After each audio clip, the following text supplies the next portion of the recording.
Magandang umaga po sa lahat.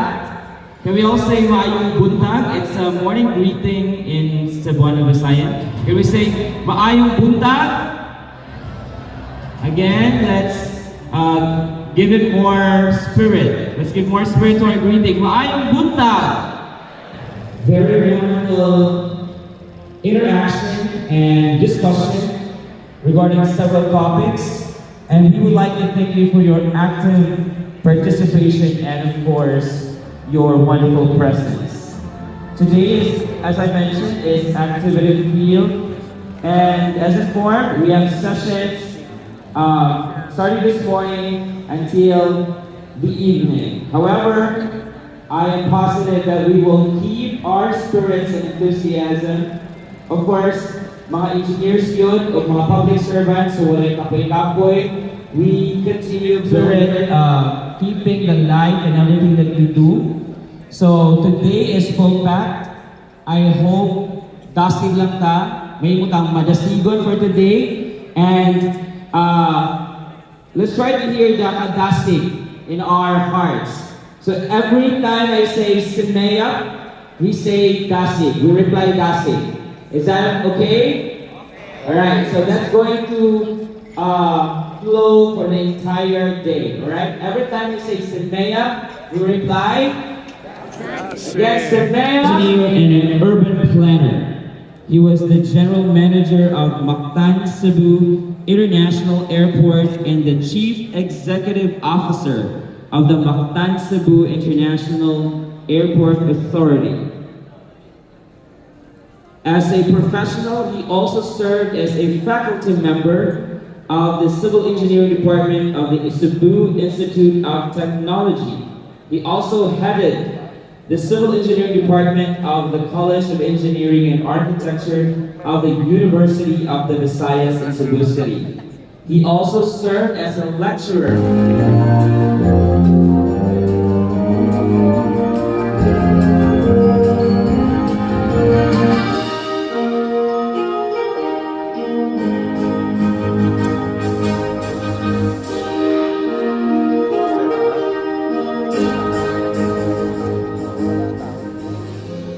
Maayong buntag sa tanan. Good morning. First of all, I'd like to congratulate everybody, City and Municipal Engineers Association of the Philippines, everyone who I know a lot so much because I also work while we are also learning so much as civil engineers and as in our profession and in our work as municipal and city engineers of the many LGUs of the Philippines, that we also learn not only for things that are within our work, but also things that are outside of our work. In other words, we learn about other professions, we learn about other issues, we learn about other developments so that we can integrate this in our work as we go back to our own offices. So this in year 2023, which is already 20 years since the millennium, there are a lot of things that has happened and has changed insofar as our cities and municipalities are concerned. And let me just share a few bits of what are the new trends now that will prepare us on what we might become maybe 10 years from now, 20 years from now. Next slide. Okay. I will be talking on the concept of mobility. As civil engineers, we always talk of mobility. Nothing will be different in the work that we do and what it really is insofar as the people are concerned. Take note that as professionals and as government officials, we serve the people, and we look at when we serve the people, we plan on what is in accordance with what they will feel when they go out of their lives every morning. Okay? The life of an inhabitant, the life of a citizen, the life of each and every person in your population, in your respective cities and municipalities starts when he wakes up in the morning. And then he goes to work, business, or whatever endeavor that he has. And then in the afternoon, you have traffic there, you have all, maybe in your municipalities, it's only 15 minutes.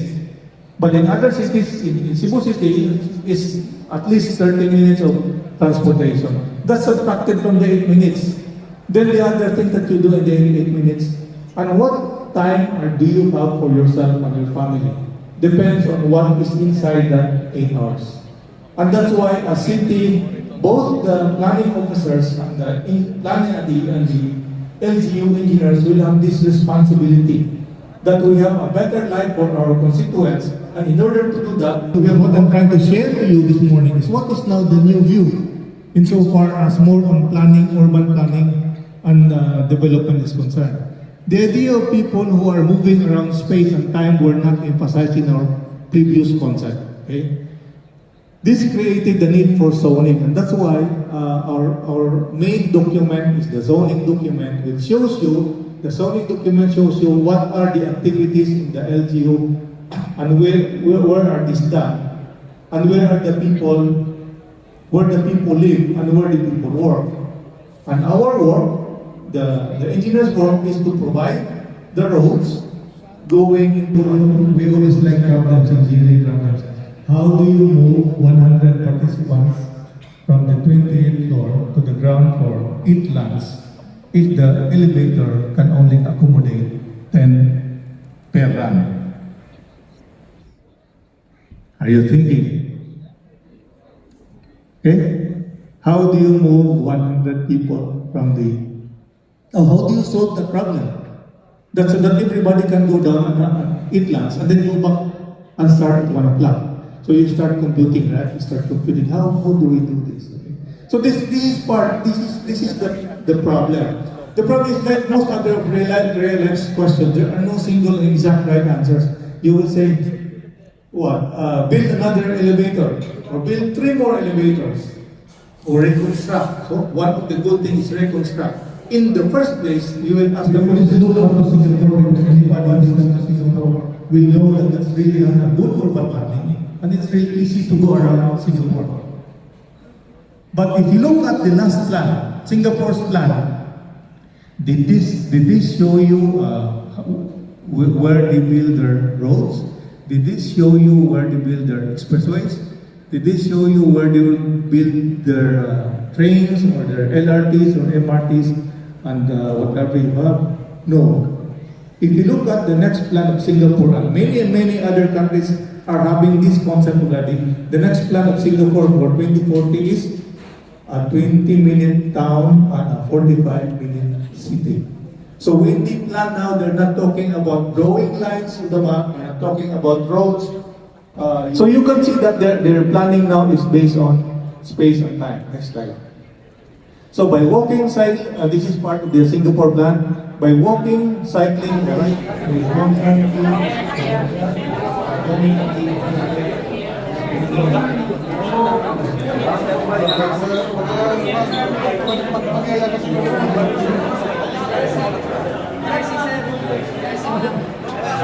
guidelines issued by the LG or NEDA or whatever does not ensure that your output is actually solving the problem. And that's why I urge everybody, planning officers, municipal engineers, city engineers, don't just,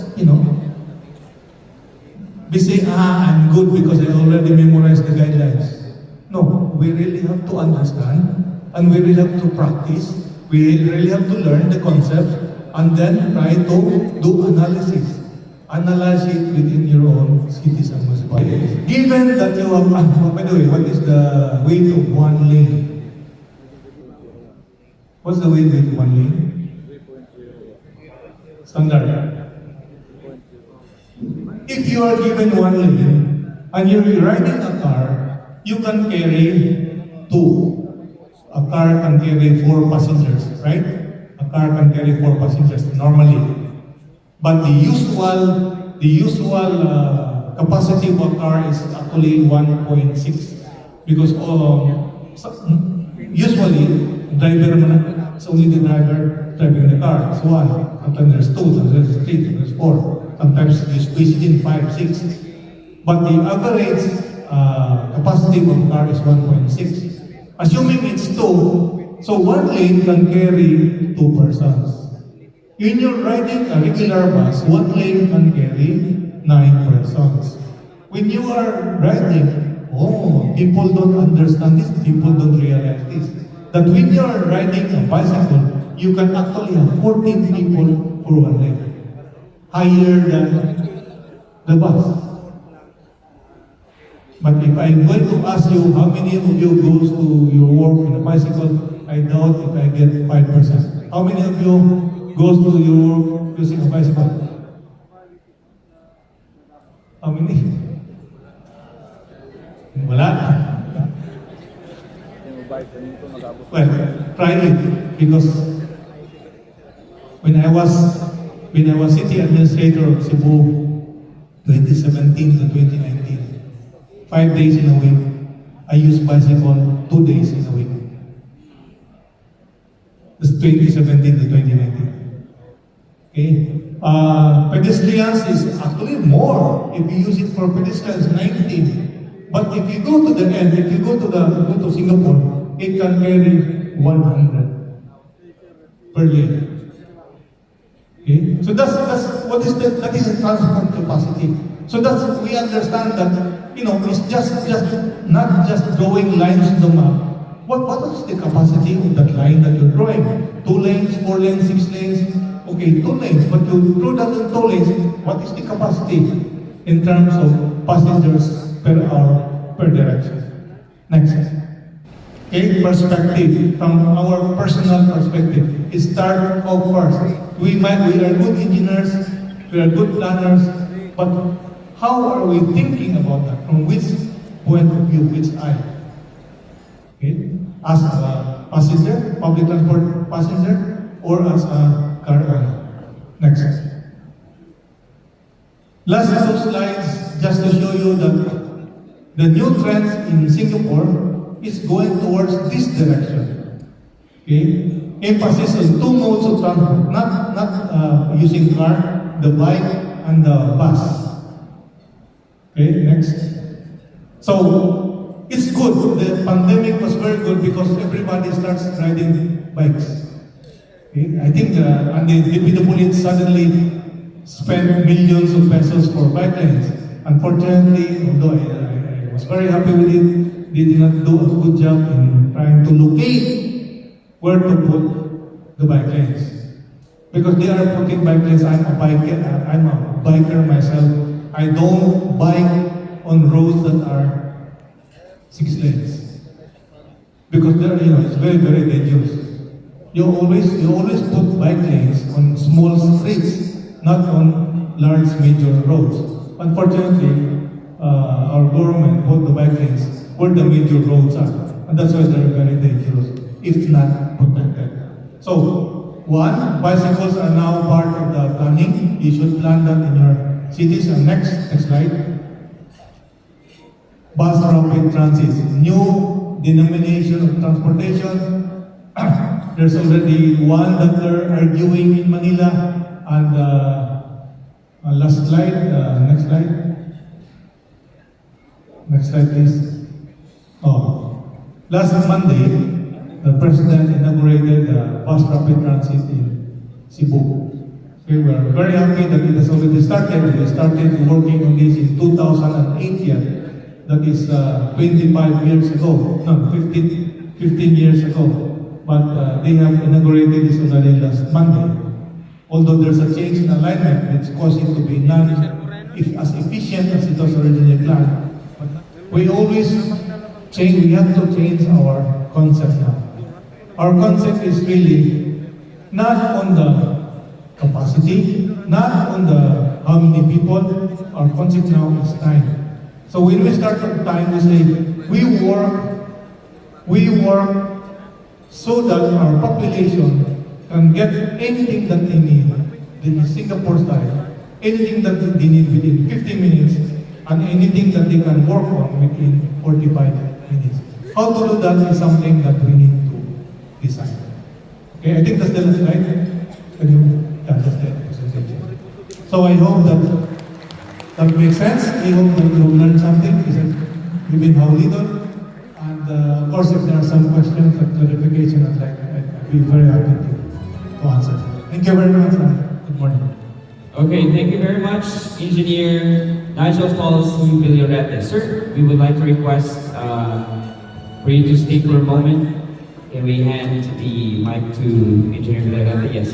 Can you stay on that side of the stage, sir, please? All right. We are kind of tight in our schedule, ladies and gentlemen, but we can accommodate one question for Engineer Villarete. So I think we already have Ma'am Burley with the extra microphone. So yeah, we are now seeing the microphones installed near you. So anybody who would like to ask a question or would like to give a comment regarding Engineer Villarete's talk? Parang wala, sir. Alright, I think we got...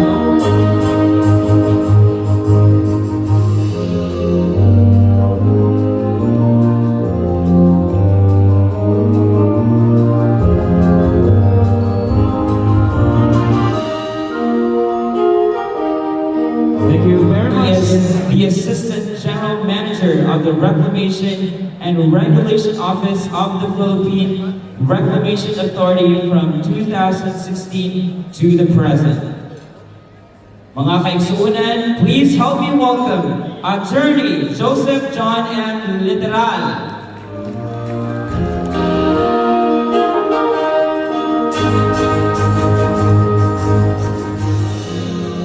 Magandang umaga po sa inyo lahat. Good morning and maayong buntag.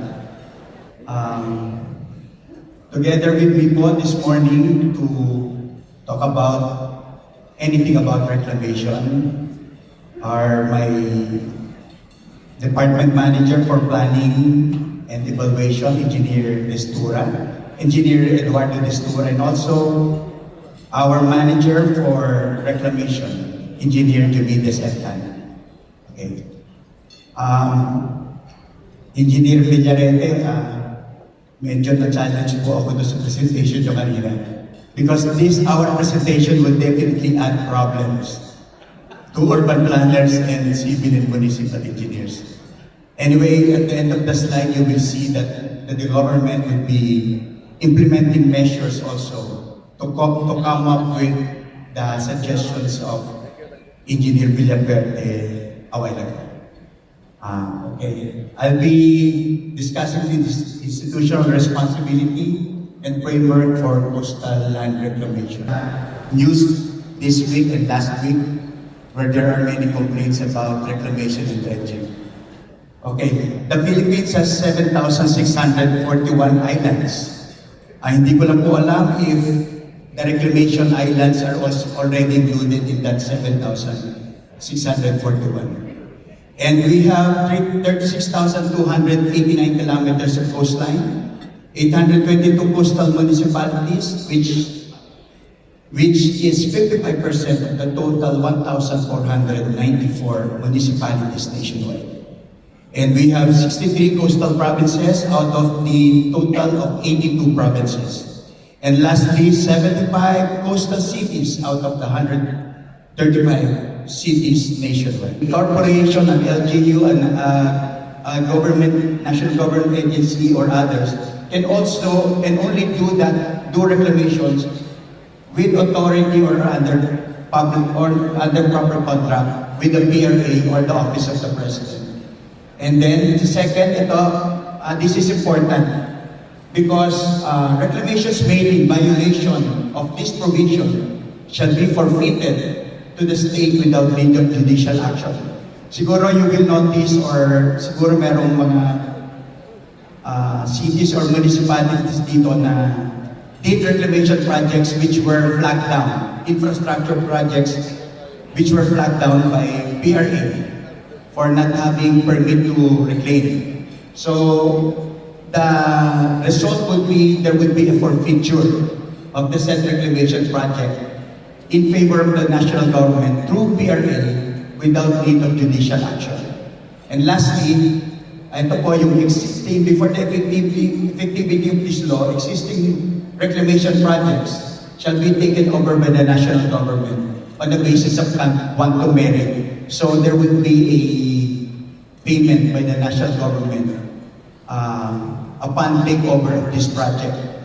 This is under the legal principle of unjust enrichment. So, dapat, pag nag-take over ng government, there will be a just compensation.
this.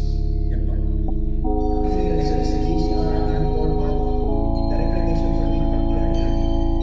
The letters of no objections from different concerned agencies, including fashion,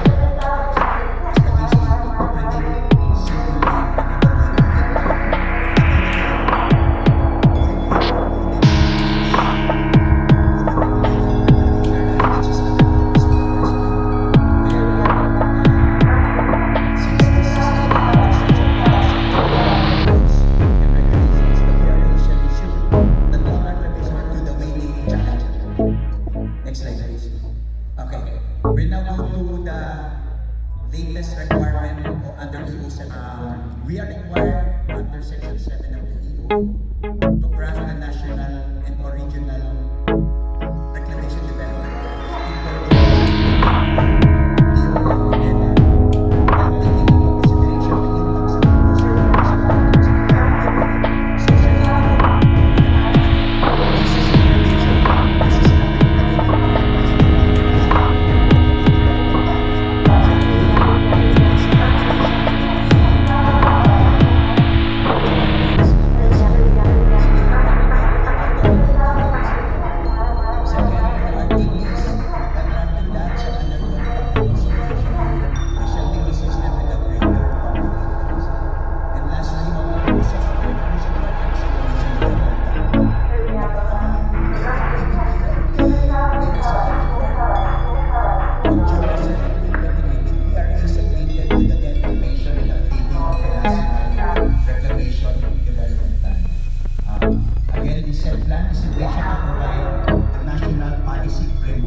the remaining title that is still with PRA. At the completion of the project, the City of Municipal Engineers and City conduct a pre-final inspection through a request to PRA. To commence with the final inspection, both the LGU and PRA shall create a special final inspection and acceptance committee, whereby all members shall be signatories thereto. Next, if the inspection will yield several months less that needs rectification works, the LGU shall be required to submit a rectification plan and schedule. After the rectification works is done, the final inspection shall be requested from PRA. Hence, the certificate of completion shall be deferred until the final inspection report is accepted by PRA. The settlements are observed. Use WMGS 84 coordinates and MSL data for the reclamation plans, while for the survey and titling, use PRE's 92 coordinates. Next, use appropriate filter flow for the effective measure and expectation of certain particles of fill materials, which often results in failure of the containment wall and continuous erosion of the liquid area. Next slide. So, actually we have formulated Sa ating panel members from the Philippine Reclamation Authority. This is Okay. Yung sa unang bayan, nag-issue ng notice to proceed for the preparation sa FS. Kailangan pa ba namin mag-inform sa PRA? Pangalawang question po. Yung distance from the shoreline, yung maximum distance from shoreline na pwedeng i-reclaim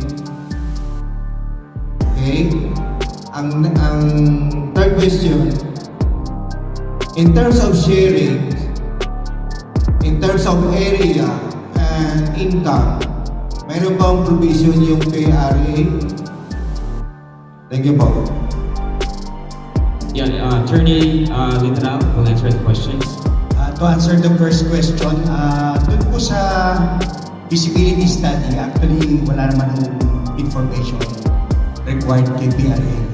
As discussed a while ago, to sa 2019-14,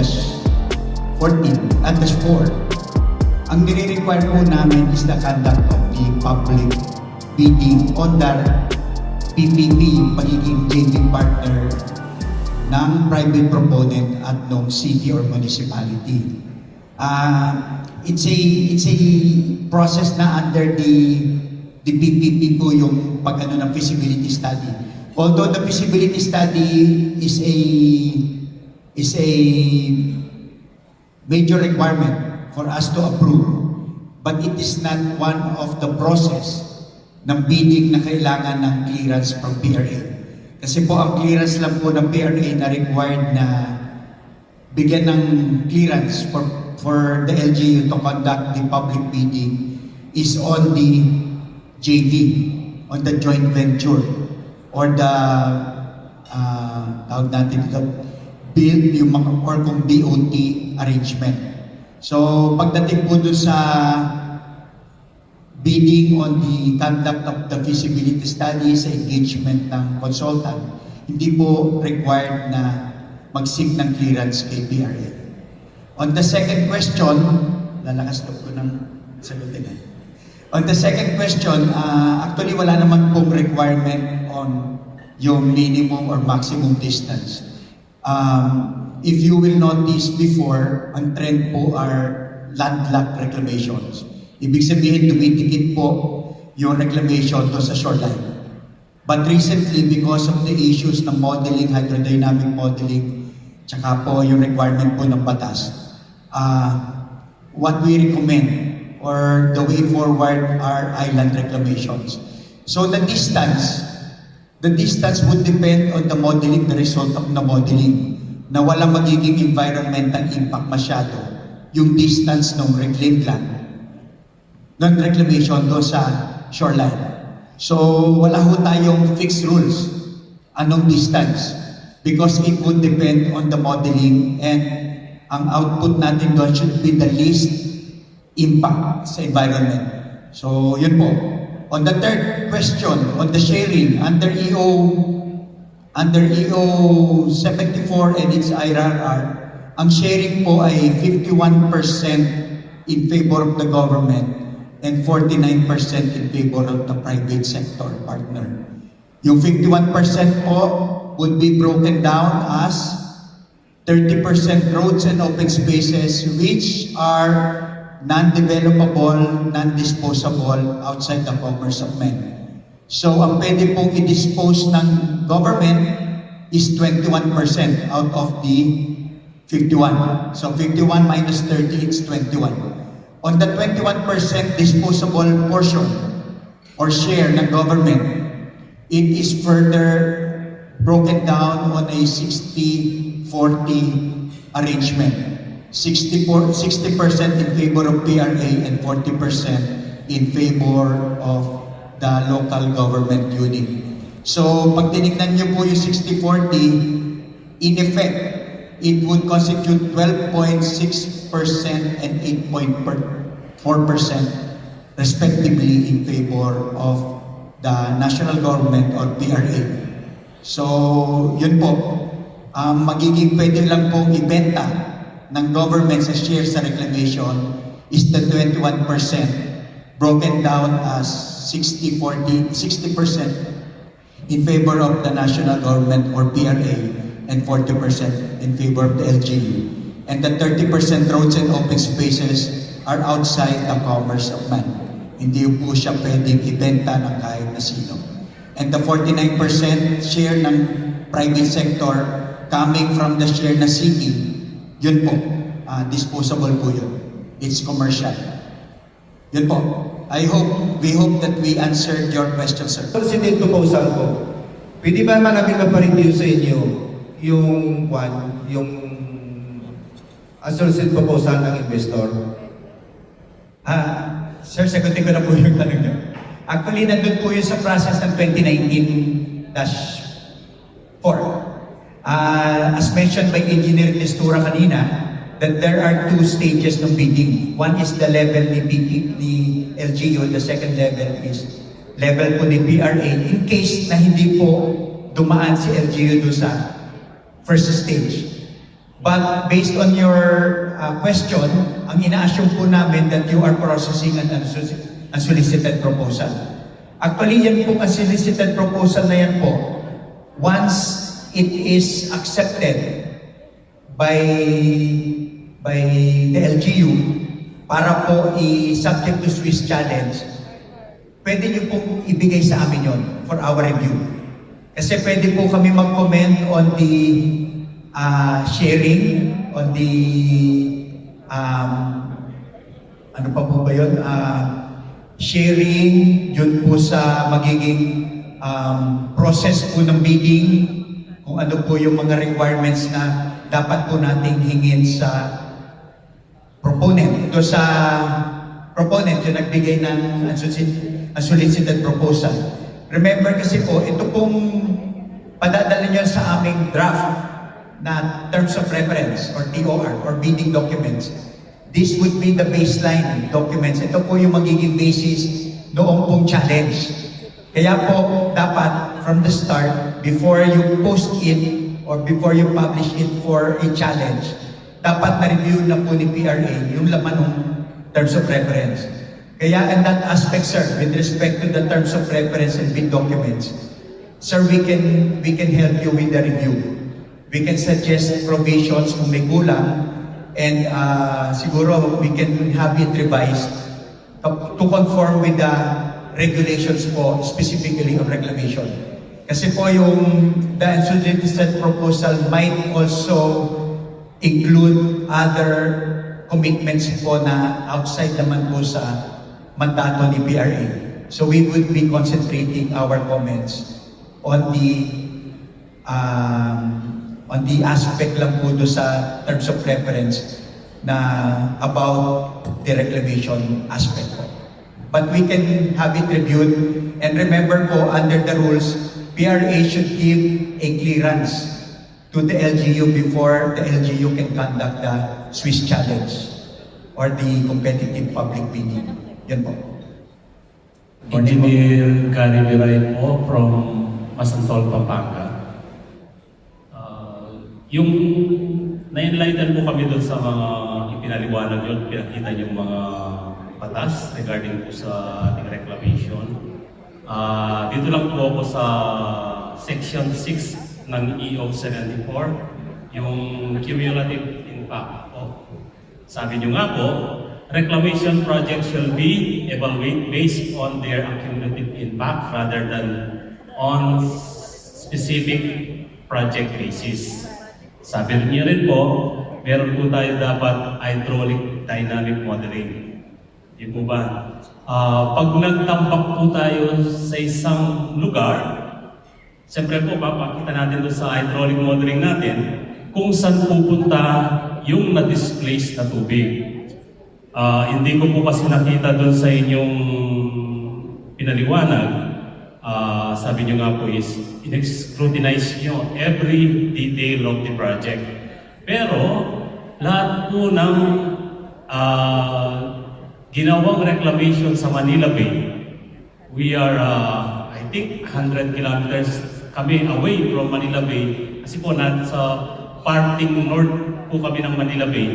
Pero still, affected po kami by those displaced water. Ngayon po, twice a month na kaming hinahabol po ng high tide as high as 2 feet na po. Pero yung mga proponent na nag-propose po ng mga reclamation sa may Manila Bay, wala pong natatanggap na kahit na anong rehabilitation project from those proponent para po i-safeguard po yung community namin due to floodings. Di po ba dapat tignan niyo rin po not only on the vicinity of the project, but as far as dun po sa mga coastal municipalities that may be affected by those reclamation projects. Kasi po kami, lalo na pag dating po sa mga, dito sa Cebu, sabi niyo pa ako is several reclamation project po ang gagawin dito. Mga co-engineers po na mga low-class municipalities, ito po ang nagiging dahilan ng flooding sa atin. Siguro po kailangan makonsidera po ng ating mga speakers yung mga katayuan natin doon sa ating mga munisipalidad.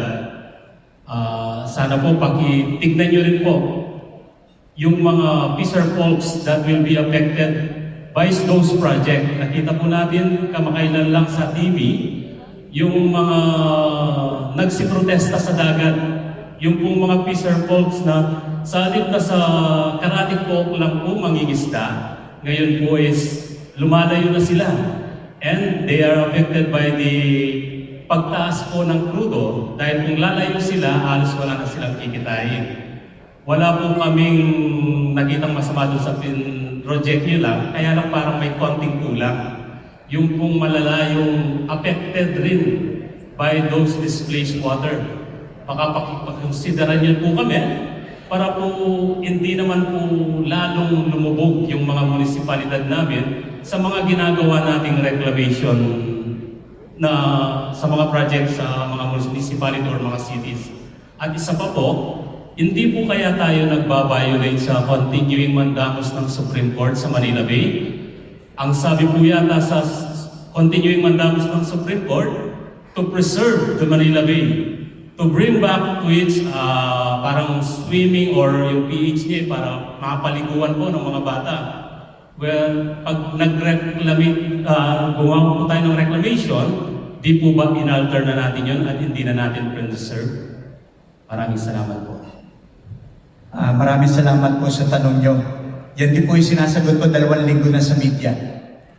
Favorite na po ako tawagan ng news outlets po ng iba't ibang network. Anyway po,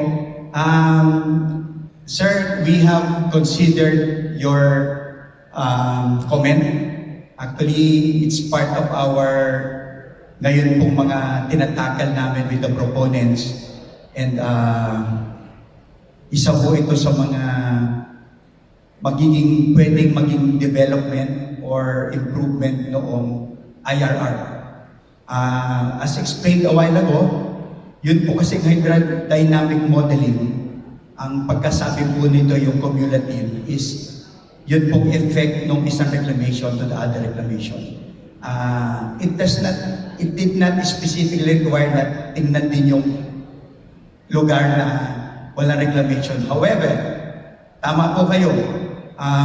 We admit that Manila Bay is a cove. It's a bay na hindi mo siya open, hindi siya tulad ng ibang lugar na kasi umiikot po ito eh.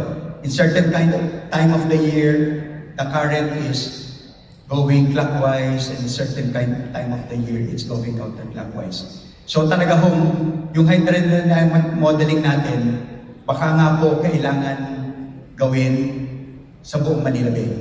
It's not just within the area na may mga ongoing reclamation projects or future reclamation projects. By the way, just for the information of everyone, meron po kami kasi project, yung decision support system for the entire Manila Bay. It's still on the working stage. Pero po, this would in effect answer once it's completed and working. This would answer yung concern po natin na yung cost, magkakaroon ka ba ng cost ng flooding sa ibang lugar ng Manila Bay because of the reclamation. So we admit po na right now, hindi ho siya covered ng hydrodynamic modeling po noong 2019-4. But, nag-call na ho ang attention ng PRA dyan and other government agencies na to look on the entire Manila Bay. Kaya nga po kami merong ginagawang planned decision support system for the entire Manila Bay and in the future for the Cebu area and maybe in Mindanao in the future. Ngayon po talagang i-consider po namin, we'll raise these issues with Pasay, Manila, and Bacoor, and Cavite. Yun para ma-address po yung concerns nyo on the flooding na tumataas na yung tide nyo by 2 feet. On the other hand, with respect to the issues ng fisherman, kinoconsider na rin po ito na we are now answering po yung mga queries po or mga sulat po ng other concerned government agencies. But rest assured po that we will look into your concerns. Ano pa isang ayun po. Yung fisher folks po, initially ho kasi ang amin hong katilan man naman talaga are the fisher folks on the direct impact stakeholders. Ibig sabihin, yun hong o sa Pasay, sa Manila, sa Bacoor, sa Cavite. Yun po. Pero right now, yung mga indirect impact like the fisher folks sa Bulacan, Bataan, and Pampanga, we're also looking into that na rin po. Because these people or these associations were not originally part of the EIA, EIS, and the stakeholder consultations. But because of this, nagkakaroon po tayo ng post-facto consultation with them. And hopefully, maano po natin yung mga grievance ng mga concerned stakeholders as soon as possible po.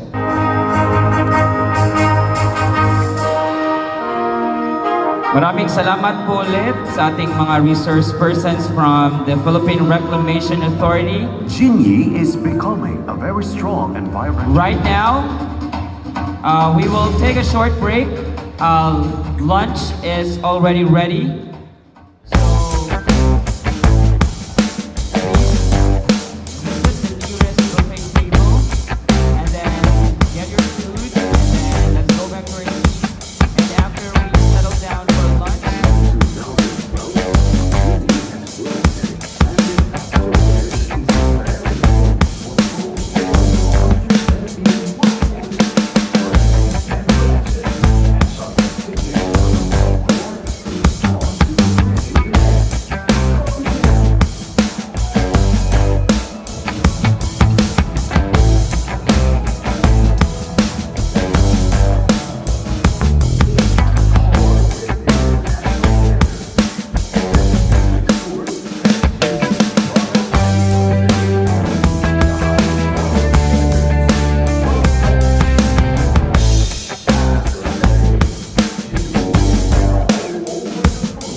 yung mga requirements na binibigay ninyo kasi napakahaba ang mga requirements.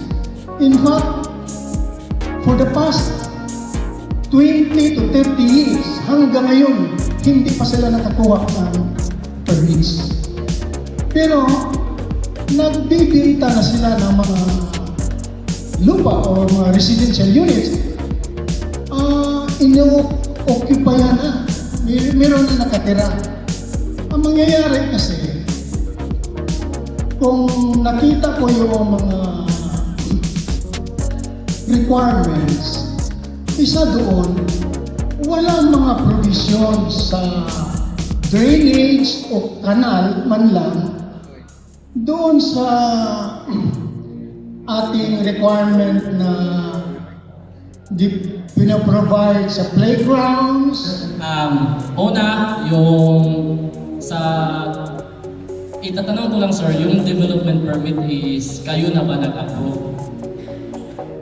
Kasi devolved function yan from HLURB to the LGU. Kasi pag ganyan sir, yung sabi niyo walang mga drainage, walang ganyan. Kasi for the development stage sir, dapat nire-regulate na yan kung ang LGU yung nag-approve ng development permit. Kasi before yan secure sila or magkuha ng license to sale sa amin, dapat meron na yung development permit or the policy and the development permit sa LGU. Kung develop yan. Or yung question mo na may adjudicatory power ba yung decision, first, HLURB is meron yung adjudicatory power. Pero ngayon sir, pag department na siya, nasiseparate yung adjudication power, meron na tayong Housing Settlements Adjudication Commission. Yan na yun, doon na yun yung mga kaso, may file mag-file sila ng case doon na, pero ang decision is, lang siya, sa barangay is lupon lang siya, mag-settle lang siya ng accept lang siya ng merong complaint at in-between lang siya sa developer and the complaint. Pero pag case na siya, ang istoryahan na to is doon na sila sa HSAC, the Housing Settlements Adjudication Commission. We have a special announcement from the Bicol Region engineers. They're calling for the different chapter president. You can meet beside the buffet table. Resource person, earned his bachelor's degree in industrial engineering from the University of San Carlos. He holds a master's in business administration from the University of the Philippines. He also has a master's in public administration from the University of the Visayas. Previously, he held atong sugaton sa masipang pakpak, Engineer John Roy B. Quiamco. We've been providing technical assistance on hazard of flow, brief background about what a sanitary landfill is, or in short, SLF as what we call it. And then SLF site assessment, I'll be discussing lang. Before putting up a sanitary landfill, we need to consider also the parameters in where to put up. Definitely, layo sa tubig, malayo sa tubig, etc. Just a brief discussion. And then conceptual design of a sanitary landfill. We do have costings that we have provided to the local government unit, but since this is national level, baka yung price ng bakal dito sa Region 7 compared sa other region is different. So we will not be, I'll not be focusing on that anymore, detail. And of course, the EMB assistance or Environmental Management Bureau, okay, that we have been provided to the local government units. Okay, next slide please. Boring test. And then we have also geological services, the different kinds of surveying, different kinds of services sa survey po, topographic, relocation survey, bathymetric survey, aerial survey, and yung pinakabago nga po namin is yung marine survey. And then the third is yung MJS stratagem. This is the construction naman po, yung gumagawa ng constructions. Kaya lang po we're inclined now sa mga HDD project, horizontal drilling, which caters to the different telcos, like CTE, the dito tower, kami po yung nagsa-soil test naman. Now, like what I said kanina po, I'm going to introduce Kelly Digombo for the presentation of our JS Lab. This was launched last December po. We invited our major clients, both from government and top corporations or private companies. For government, we have invited DAR, DPWH, NIA, LNB. And then for the private companies, we have the San Miguel Corporation, Makati Development Makati MDC, Makati Development Corporation, to name a few. So, There you have it, ladies and gentlemen. Please, another round of applause for Engineer John Emil Macabenta of MCWT. All right. So this time, sir, I would like to give you your mic once again. We will now welcome questions for our resource person, Engineer Macabenta. So thank you, sir, for giving us a very informative presentation regarding resilient water resources engineering, especially in this time that we are battling climate change. So right now we have a question. Yes, sir, please introduce yourself and then ask your question. Again, I am Engineer Philip Tarongoy, sir, sa Misamis Oriental, LGU Yes, Medina. Now, doon sa amin, meron kaming cooperative water service provider. Dili tagiya sa munisipyo. Now, ano ko lang, very strict ang aming yung sanitary inspector regarding doon sa tubig na regularly mag-submit doon sa Department of Health. Now, doon sa amin, meron kaming deep well as a groundwater, then meron kaming dalawang spring. Now, yung requirements sa sanitary inspector namin, na yung deep well, kailangan 25 meter radius away from yung bang septic tank.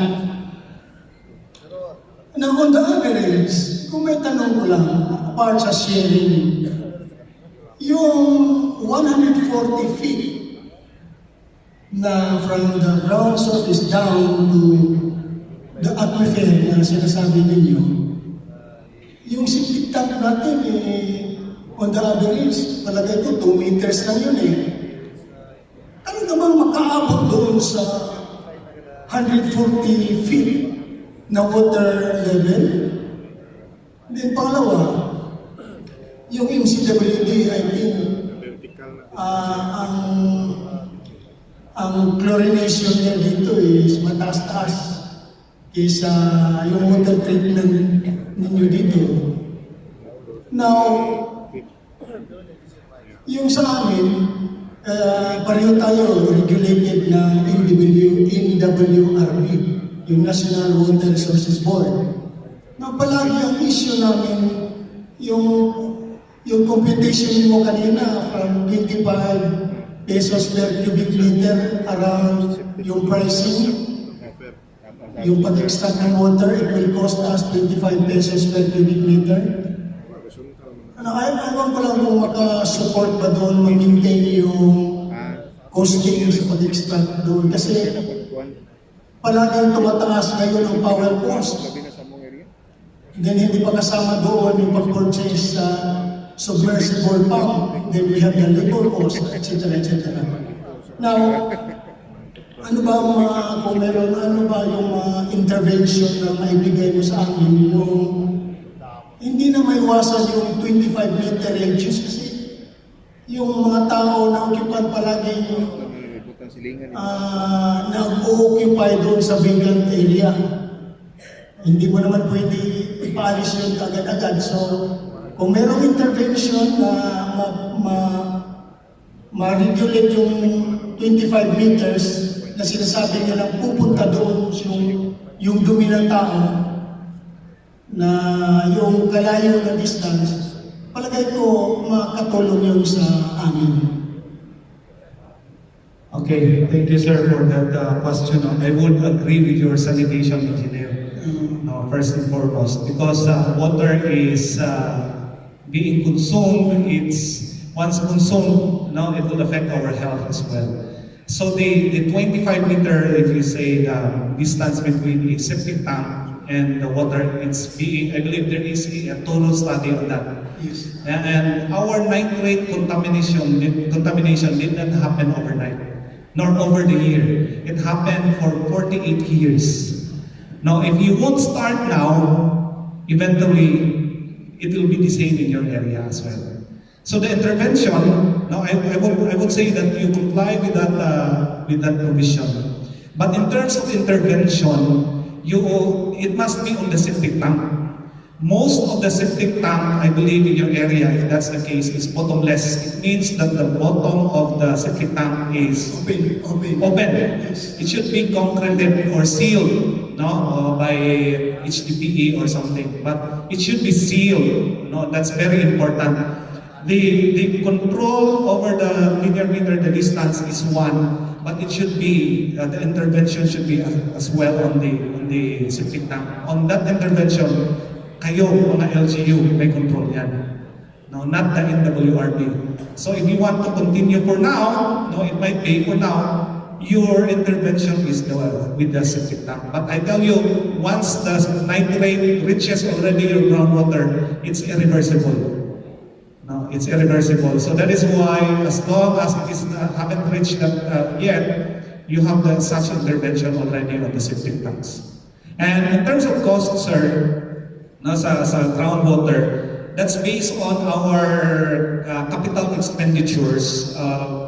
On average, we are spending 10 million pesos to drill, to put amenities, the electromechanical equipments and all, plus the operating cost as well. So I would agree with you, the power also affected us in terms of cost. Our budget for the whole year was spent in 6 months. Now, our projected budget for fuel and power was spent in 6 months because of the war in Russia and Ukraine. But nevertheless, those are beyond our control. No, but those the estimate that I have given you, the 25 pesos, it's in normal conditions. Yes. So I hope I answered the questions. Yes, sir. Maraming salamat. Thank you. All right.